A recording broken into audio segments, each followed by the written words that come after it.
It's time now for the award-winning #1 local talk show in Northeast Pennsylvania, The Sam Lesante Show. Now here's your host, Sam Lesante. Well, welcome everyone to the Mayor's Report. I'm here at Mayor Dave Clews' office in Pottsville, and we try to keep you informed of what's going on. Remember, when you have a city like Pottsville and the things that they do here, development, so many things happening in a lot of great cities, Hazleton, Wilkes-Barre, Scranton, you name it. It's an opportunity for the residents here to know what's going on.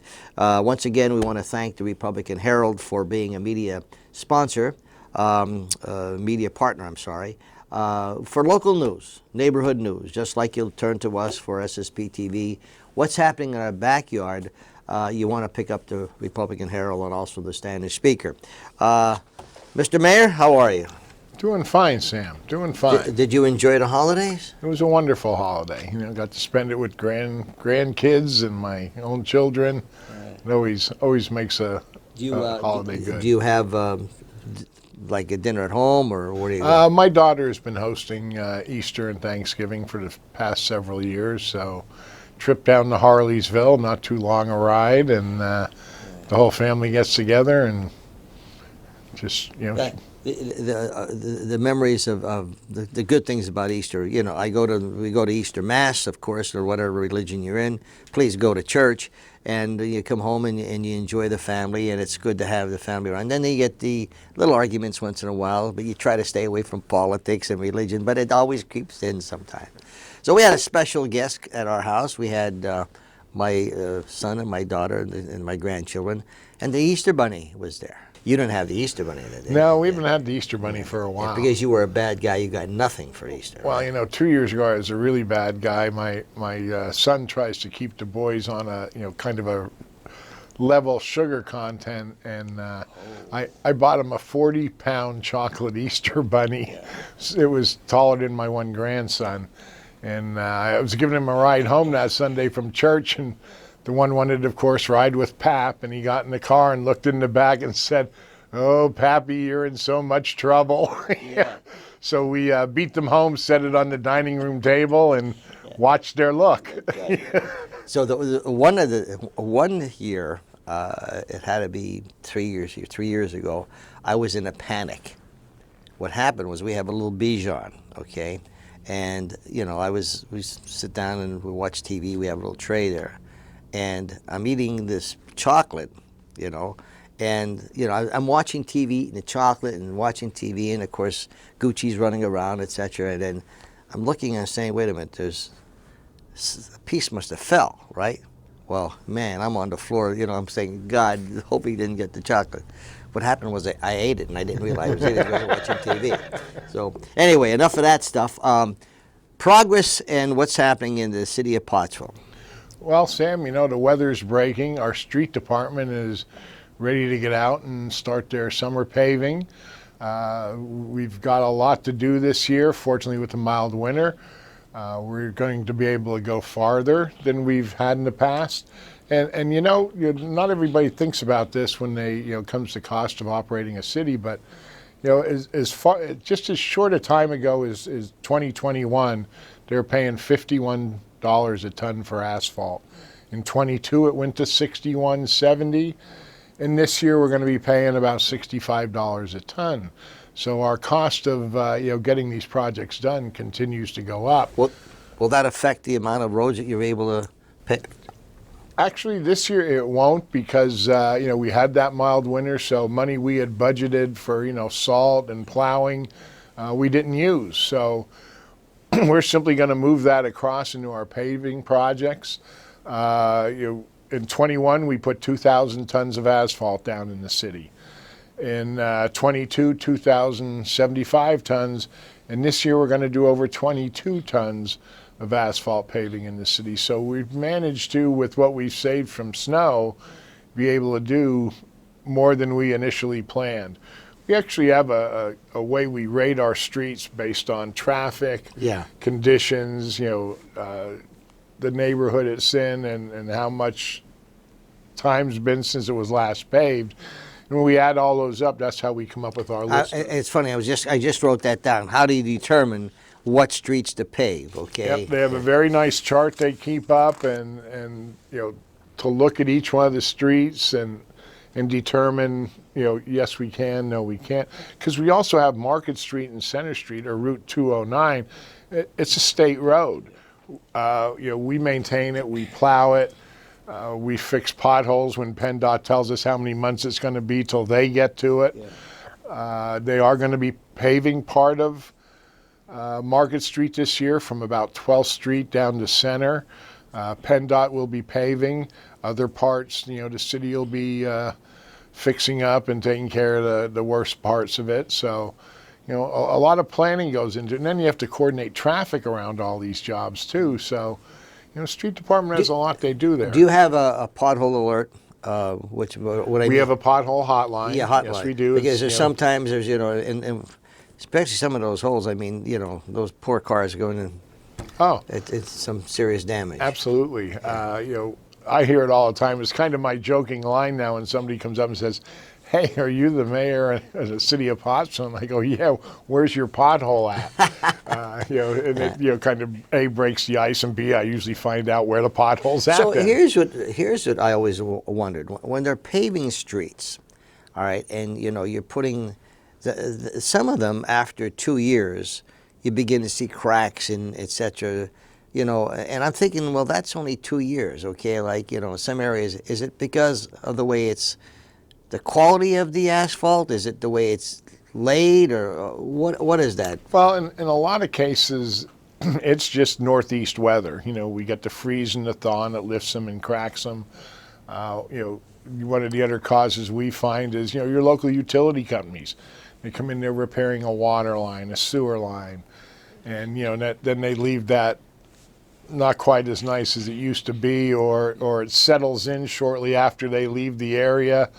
And when you call them and tell them about it, they say, "Well, we filled it." And well, when's the last time you drove over it? UGI, the gas company, is great with us. Of all the municipal authorities that we work with that way, they come in. They'll put a new line in, they'll rough it in, and I know there's some streets in Pottsville this year that are going to be completely repaved. So let me ask you this. Mm-hmm. Okay, I don't know why you say that, I'm going to ask you anyway.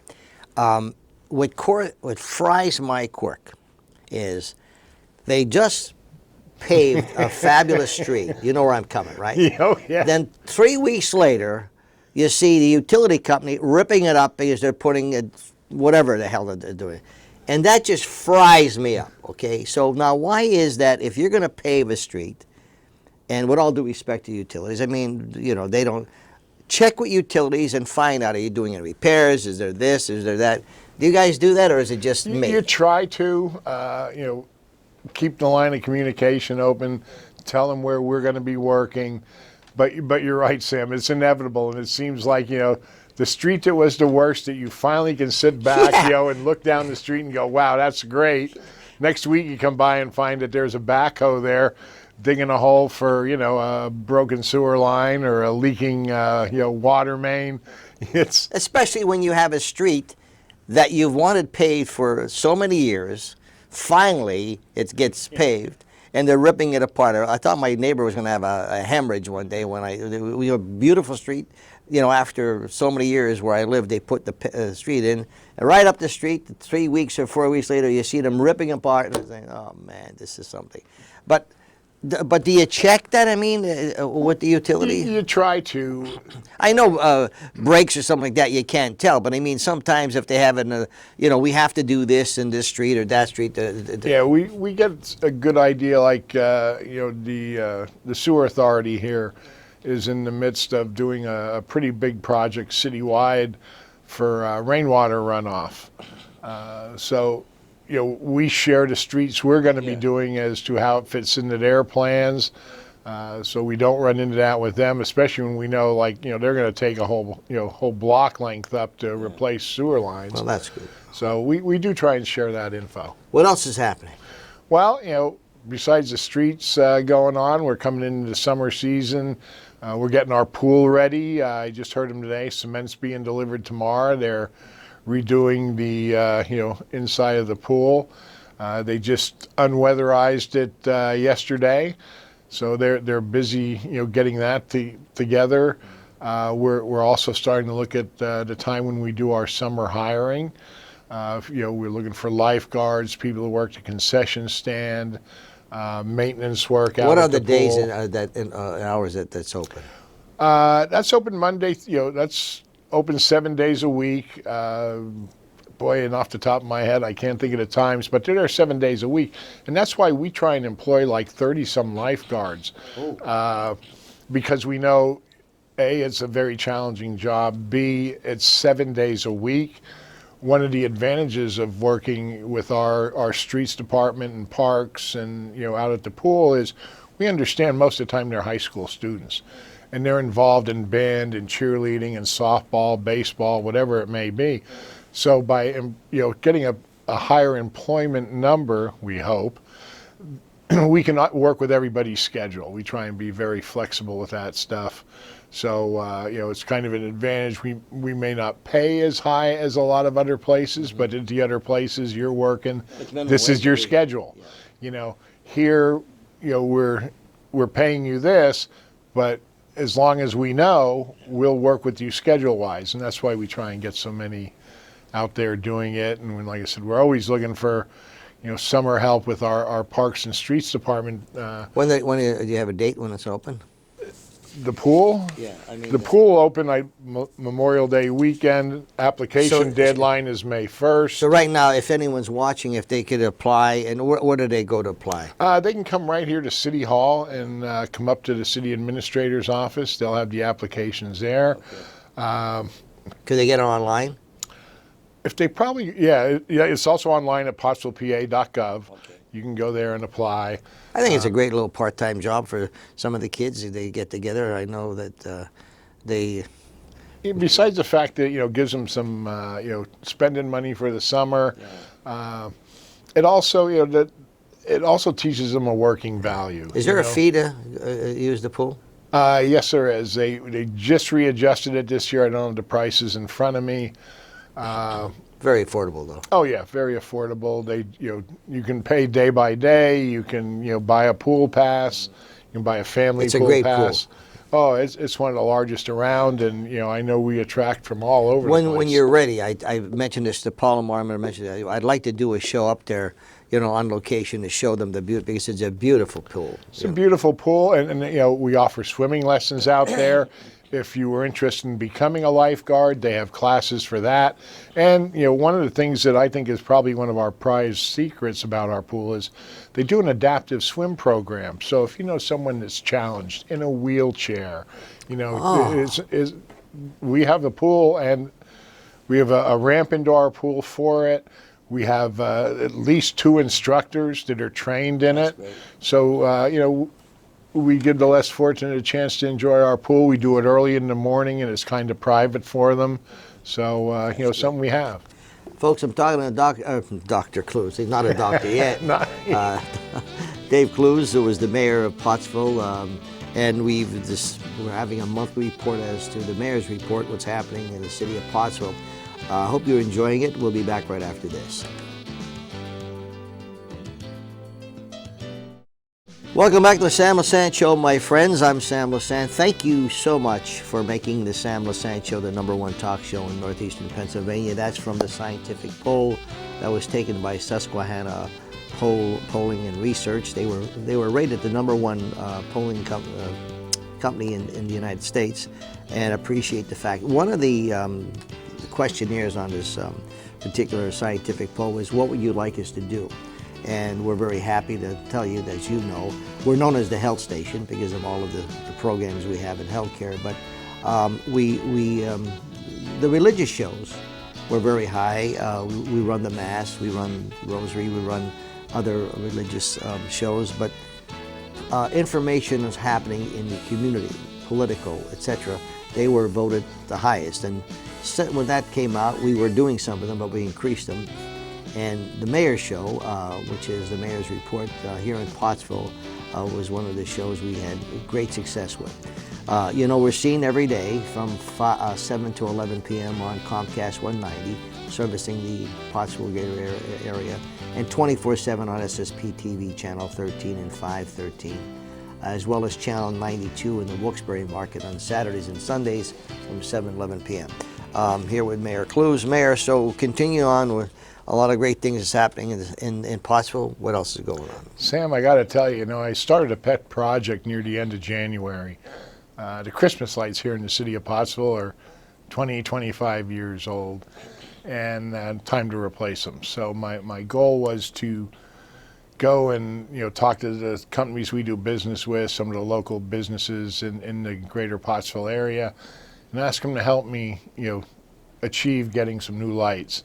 The goal was $35,000, and we set a kind of timeline for the end of this past month as our target goal. We self-extended that a little farther, and it's been quite an emotional and invigorating project in that we made it that you could put it in memorial of somebody.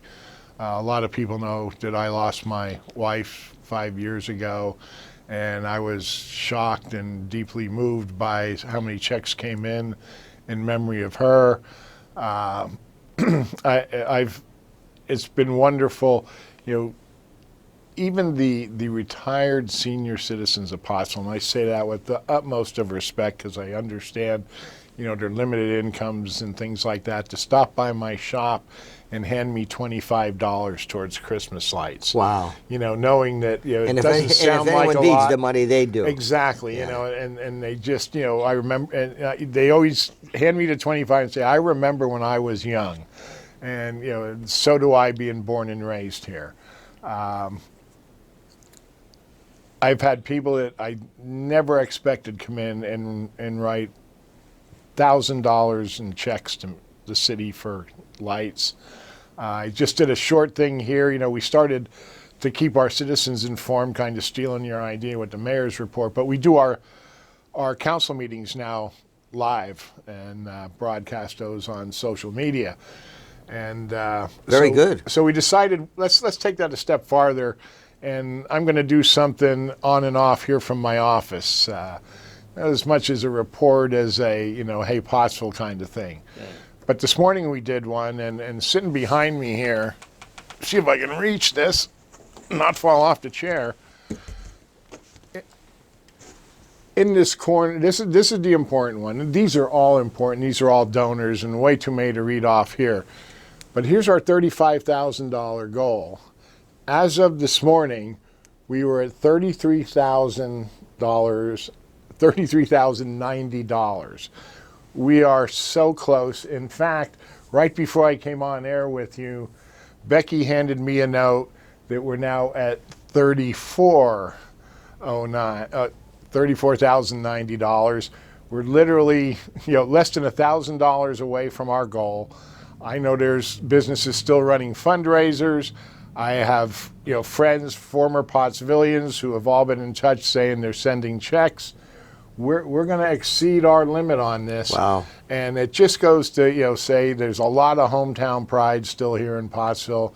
And it makes me awfully proud to be the mayor here, when you pull off something like this. That's fantastic. So, I'm looking at some of these names, and a lot of friends of mine are on here, that I've known, like Joe and Nancy Slitzer have been, I've known of Jerry and Janet Enders. I mean, all people who always been there, to support the city. Yep. Well, that's great. You see, this is what's great about working together. Hometown pride. Yeah, everybody working together. Yeah. It's not an emergency cause. It's just a wonderful memory type cause. If you'd like to contribute, my friends, just contact the mayor's office.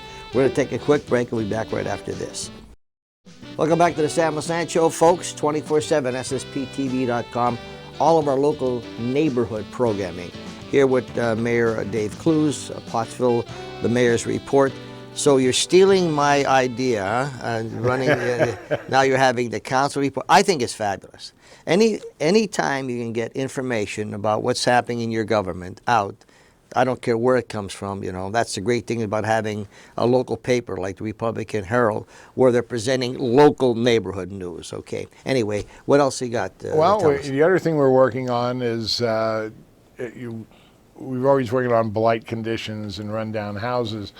Garfield Square in the city of Pottsville is a real treasure. Beautiful, statues, and in the center there, and we have two properties that have become kind of an eyesore, and it's the historic Garfield Diner and a townhouse that's next to it, a brownstone, if you will, have been left getting pretty much disarray. The city has managed to take them over in a conservatorship, and recently just advertised for, I'm going to say investors or contractors to take a look at them and, hopefully save them. The Garfield, we have a classic picture that everybody in town has seen of JFK in front of it doing a speech to the city of Pottsville when he was running for president. A proud reminder of how important Pottsville was during, the strength of coal and anthracite, and JFK being here. And we're hoping we get some investors. We've had several already looking at the properties and understanding that, where they're at, what they need. They both need work. There's no denying that. But we also have the Redevelopment Authority and PADCO here. If we get the right investors with the right plans, we're hoping we can, finish that last little section of the square off. And awful great to see that even before we advertised that there were contractors and investors interested. You're still involved with the business group? Still involved with the Business Association. They just got done a very successful return for the St. Patty's Day Parade. I managed to walk the whole thing. Yeah. Me and my fellow councilmen, we had a great day with that.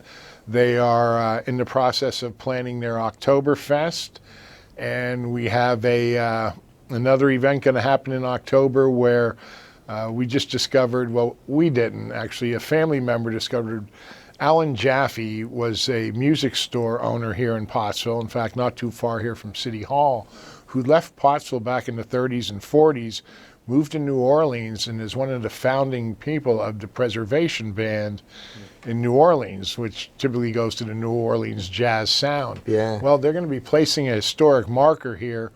October 14th, I believe, is the date, or 17th. It's that Saturday. Wow. And we're going to turn it into, besides just a nice unveiling of a historic marker, we're going to make a little jazz festival out here. I've got, music is kind of my thing, and especially jazz. And as I've shared it with people, I've got bands that are interested from all over. So, in closing, my friends, this guy cares so much about the city of Pottsville, and I applaud him for that. And I think the fact that we're having this major fundraiser, we're going to have an event, and we're cutting his hair. And money, we'll look for donations. As soon as we hit 50,000, a lot of them, it's going into the general fund. And I think that's a great thing. Only kidding, of course. Dave, thank you. Remember, my friends, you could watch us every night. Some of them ask when the mayor's show is on. If you look at the Republican Herald every day in the paper, we have our listing at night, what shows are on, so you'll know when the mayor's show is on. Looking forward to next month's report. There's always something great to talk about here, okay? Oh, it's exciting being mayor here. I'm sure it is. I'm sure it is. Good days, mostly good days, though. Mostly good days. Some of the bad days. So thanks, David. Appreciate it. Once again, my friends, 24/7, ssptv.com. My email, sam@ssptv.com. Don't hesitate to give me an email and whatever you'd like us to talk about. We'll see you next time.